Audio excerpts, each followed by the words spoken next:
You ever notice nobody laughs anymore unless someone's getting destroyed? That's the age we're in. Outrage is the new religion, and everybody's a preacher. There's no Sunday service, no hymns, no prayers, just scrolling, judging, and posting. Instead of a church, we've got comment sections. Instead of confession, we've got cancellations. People wake up every day not to live their lives, but to find something to be offended by. It's the new caffeine, keeps them wired, alert, and absolutely miserable. We used to get mad at things that mattered. Wars, corruption, lies. Now it's logos, pronouns, and serial mascots. People get offended by words they didn't even hear firsthand. They read a headline and go, I'm furious. About what? I don't know yet, but I'll find out later. Outrage first, facts later. That's the motto of modern civilization. You ever notice everyone's brave now, digitally? People used to fear public speaking. Now they'll publicly condemn a stranger without blinking. The internet gave everyone a megaphone and took away their filter. We've turned opinions into landmines and turned thinking into a liability. Nobody wants to listen. They want to announce. Everyone's offended and everyone's right, which is a hell of a combination for a species that still can't figure out its thermostat settings. We used to get information and think about it. Now we get headlines and react. Everything's emotional theater. Somebody posts something stupid and the mob shows up like it's medieval justice. Burn the witch, except now the witch is a 22-year-old who forgot context in a tweet from 2014. Forgiveness isn't profitable anymore, so it's gone extinct. The new commandment is, thou shalt never make a mistake that someone can screenshot. And the best part is everyone thinks their outrage is pure. Everyone thinks they're the hero, but here's the joke. Nobody's mad because they care. They're mad because it makes them feel important. Outrage is the cheapest form of self-worth. It's emotional fast food, quick, addictive, and completely empty. People don't fight for justice, they fight for engagement, like shares validation. If a cause doesn't trend, it doesn't exist. We're living in an age where anger is the main export. You can get offended about anything now. If you don't find something, they'll suggest one for you. Here are 3 new things to hate today. It's like Netflix for rage. You scroll, pick a target, and hit play. Don't even need facts, just vibes. And when people get offended, they act like they're victims of a global conspiracy. Someone said something they didn't like, and suddenly it's oppression. I feel unsafe. Uncomfortable and unsafe are not the same thing, but don't tell them that. They'll report you for gaslighting. People used to build character, now they collect grievances.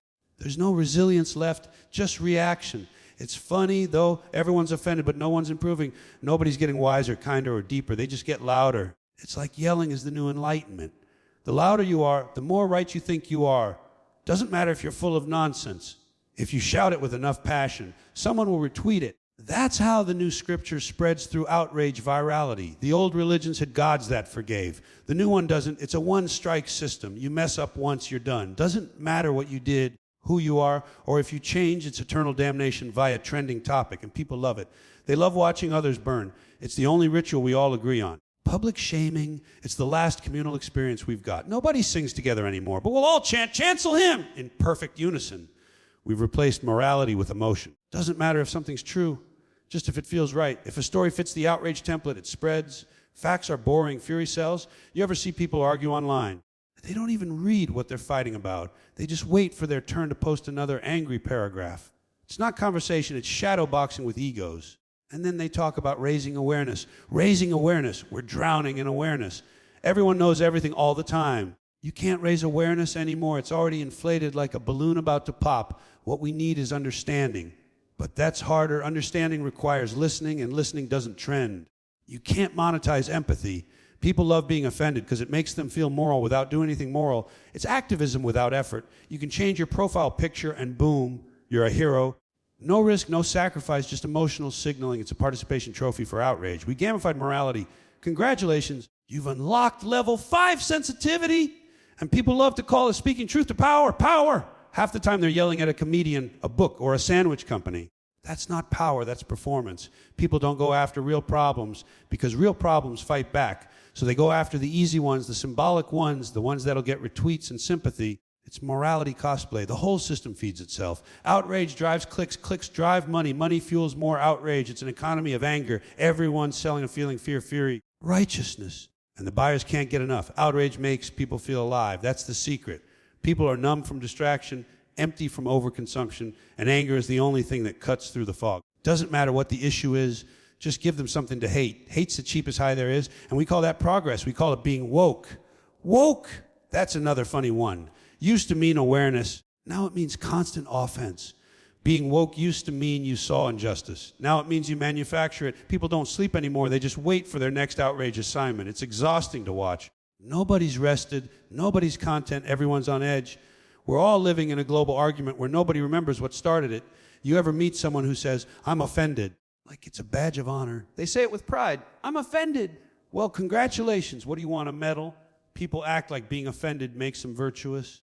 It doesn't. It just means you have a fragile ego and we-fi. And the irony, the people who talk the most about inclusivity are usually the ones drawing the tightest circles. Everyone's welcome until you disagree. Then suddenly you're the devil. There's no room for nuance, no space for complexity. It's all or nothing, us or them, saint or sinner.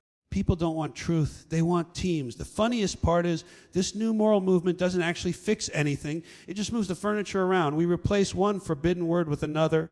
One taboo with another, one enemy with another. It's a revolving door of outrage. History keeps repeating because we keep canceling the people who might have helped us understand it.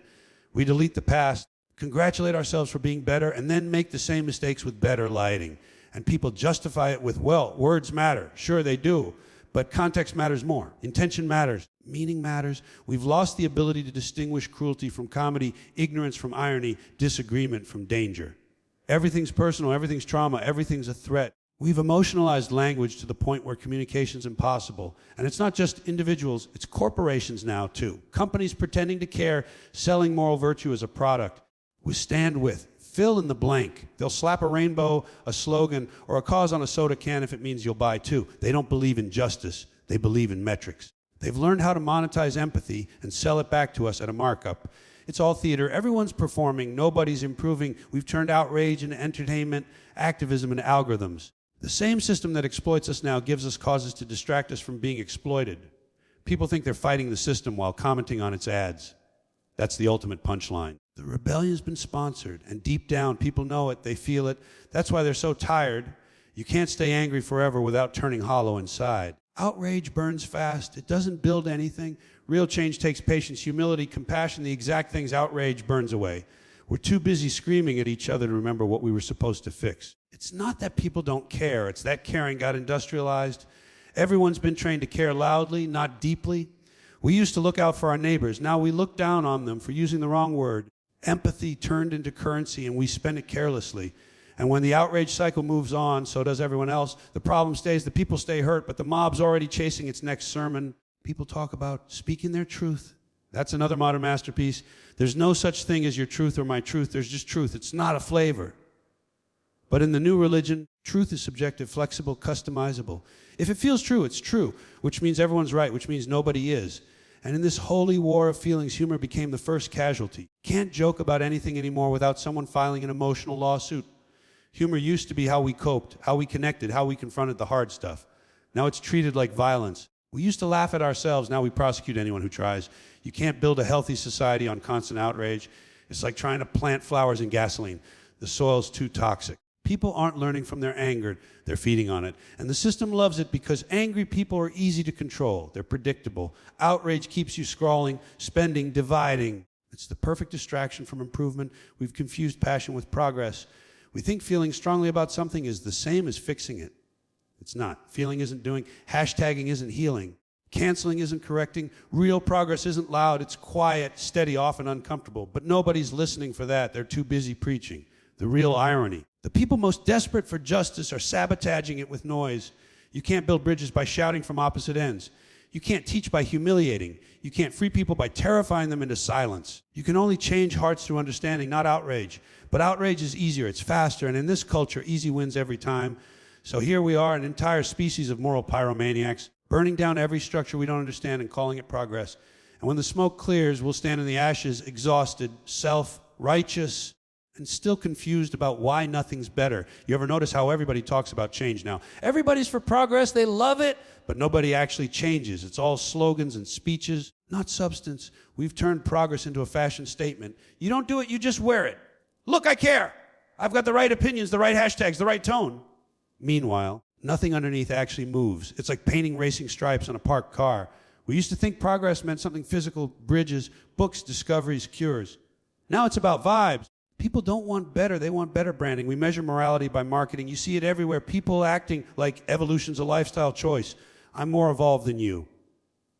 Oh, really? You still honk at traffic lights, you still scream into your phone, and you still forget your password every week. You're not evolved, you're just updated. Everyone's obsessed with optics now. Optics! That's a funny word for people who can't see past a headline. Everything's about how it looks, how it sounds, how it feels to others. We've become PR managers for our own lives. You don't live anymore. You announce. You don't grow. You rebrand. People don't ask, am I good? They ask, do I look good doing it? Progress became a performance review for your soul. You ever hear people say, we're more connected than ever? Sure. Connected like a power grid in a storm. Sparks everywhere, but nothing steady. The world's a web of wires and nobody's grounded. We keep plugging into each other without ever making contact. You can message a stranger on the other side of the planet, but you can't talk to the person sitting next to you. That's what we call advancement, distance disguised as connection. And people say we've made progress because we have options. Oh yeah, endless options, a million versions of nothing. You can pick your pronouns, your playlists, your politics, your pizza crust, but try to find purpose. Good luck. We're drowning in choices and starving for meaning. We replace depth with diversity of distraction. Progress without depth means we fix the surface and ignore the structure. The system's on fire, but we're busy redecorating the walls. Look, we changed the logo. Great, the planet's still dying, but at least the corporate font's inclusive. We're patching potholes on a sinking ship and calling it innovation. We build a world of instant answers, and now nobody knows how to think. We Google everything except how to live. People can tell you the temperature on Mars, but not how to handle an argument. Everyone's informed, nobody's wise. We know more facts than ever, but less truth than before. Information exploded, understanding imploded. It's all about the illusion of progress.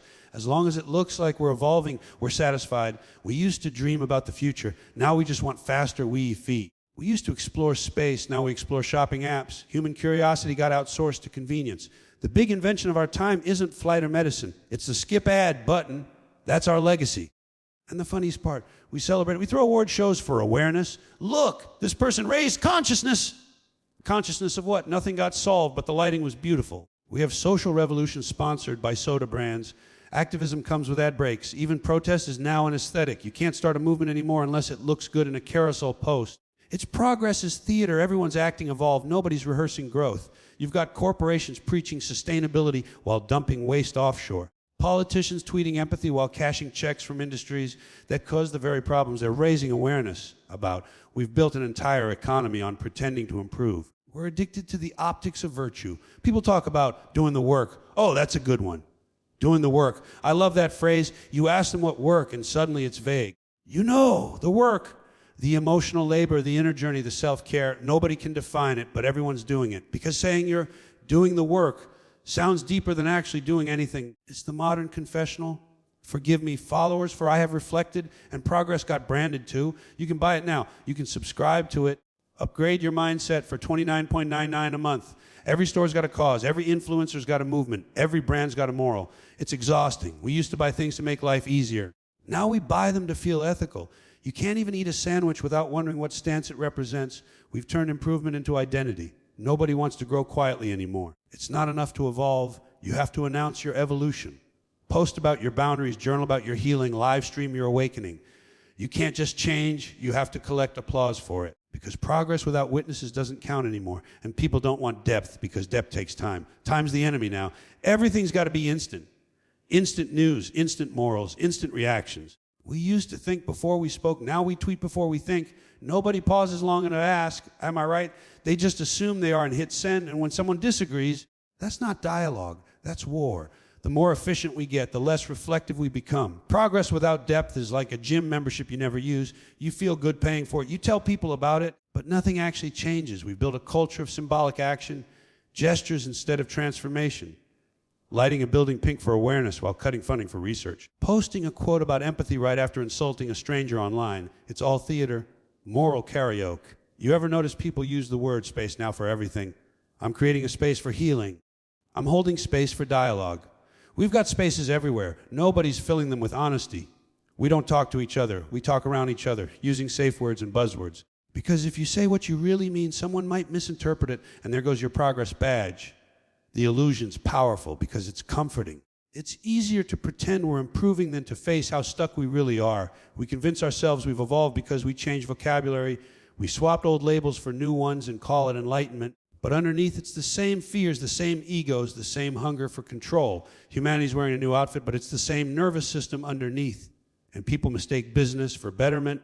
Everyone's hustling, grinding, optimizing. I'm working on myself. Oh yeah, how's that going? Well, I'm exhausted and anxious, but I've got a morning routine. That's not growth, that's organized panic. We've industrialized self-improvement.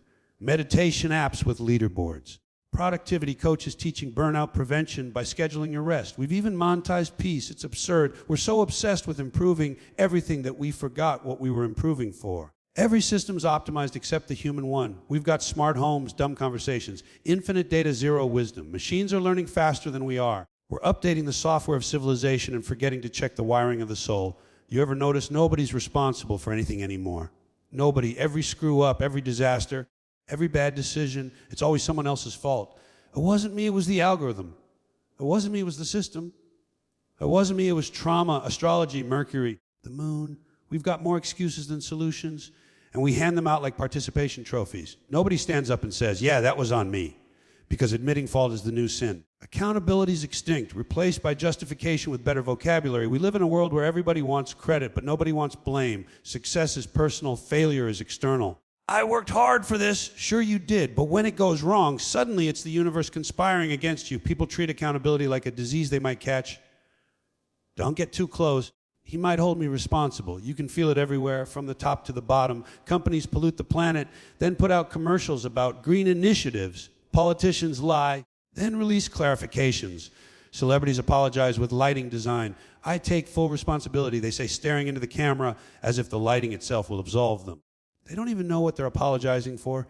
Their PR team just sent them a script, and the people watching, they eat it up. Look how brave they are, apologizing. Brave. They got caught. You don't get points for getting caught. That's not bravery, that's damage control. Accountability means owning it before you're cornered, not after your stock price drops.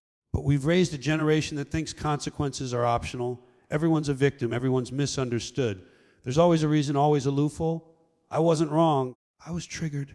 I didn't cheat, I was spiritually curious. We've turned excuses into enlightenment. You can justify anything if you use the right buzzwords. And it starts early. Kids don't fail anymore. They explore alternative learning outcomes. Nobody gets held back. They get redirected. We sugarcoat reality until it's unrecognizable. You can't tell a kid they're wrong because it might hurt their self-esteem. Well, maybe their self-esteem needs a workout. You don't build character by avoiding discomfort. You build it by facing it, by taking the hit, learning the lesson, and moving on. Accountability is not punishment, it's progress. But people hear the word and think you're accusing them. Accountability. Are you calling me a bad person? No, I'm saying be an adult. We all screw up. The problem isn't mistakes, it's denial.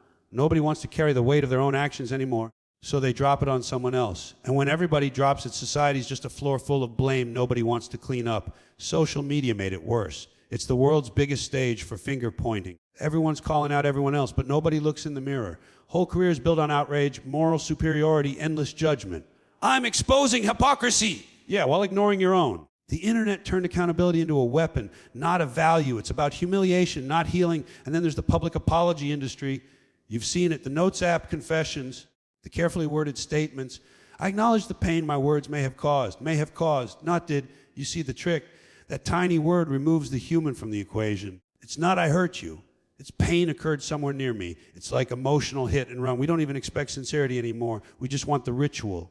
Say the words, show remorse, keep your brand intact. That's not accountability, that's reputation management. Real accountability is messy, it's uncomfortable, it doesn't fit in a tweet. But nobody wants that because discomfort doesn't trend. We've made it too easy to dodge consequences. You can delete posts, block critics, rewrite history in real time. Nothing sticks. People reinvent themselves weekly. One day they're the villain, next day they're on a journey. The reset button killed accountability. You can't learn if you keep erasing the lesson. And we act like technology's to blame. Social media made me do it. No, it didn't. You chose to post it. You chose to lie. You chose to cut corners, ignore warnings, lash out, stay silent, whatever it was. Technology's the amplifier, not the musician. But we love blaming the tools. My phone's addictive. No, your self-control's retired. It's wild. We invented machines that follow orders better than we do. You tell a computer delete, it deletes. You tell a human admit, they negotiate. We've got accountability outsourced to terms of service. I agree. That's the only responsibility people take anymore, and even that's automatic. You know what's crazy? The more people talk about accountability, the less they practice it. Whole seminars on owning your truth, taught by people who never return phone calls. Influencers preaching authenticity while photoshopping their entire existence. Leaders saying, we must do better right before doing worse. It's all noise. Accountability without consequences, theater. And deep down, we all know it. That's why nobody trusts anyone anymore. We've heard too many fake apologies, too many excuses, too many learning moments. The phrase, I take responsibility, used to mean something. Now it just means, can we move on? People don't want forgiveness, they want closure on demand. The scary part is how contagious irresponsibilities become. One person dodges blame, the next learns it's possible. Before you know it, the whole culture's allergic to consequences. You can't fix a problem if everyone's busy explaining why it's not their problem. The funniest part, we're not even good at our excuses anymore. I was hacked. I was misquoted. I was tired. Nobody buys it, but they keep saying it anyway, because that's the ritual: deny, deflect, disappear, lay low for a week, then come back with a rebrand. New me, personal growth. It's not growth, it's PR camouflage, and institutions are no better. When a company screws up, they form a committee. That's how you know nothing will happen. Committees exist to spread responsibility so thin you can't find it again. It's like crime scene cleanup for accountability. By the time they finish their internal investigation, everyone's been promoted. It's the same with politics. Every scandal has a statement, every lie has an asterisk. Mistakes were made. Made by who? The grammar fairy? That phrase should be in the dictionary under cowardice. Mistakes don't make themselves. People make them. But we speak in passive voice so nobody gets hurt. We don't even use direct language anymore because clarity sounds like guilt. And you can't expect accountability from leaders when nobody demands it. We don't vote for honesty. We vote for comfort. People don't want the truth. They want reassurance. They want someone to tell them everything's fine, even when the ship's sinking. Accountability doesn't sell. Blame does. You can't fundraise on humility.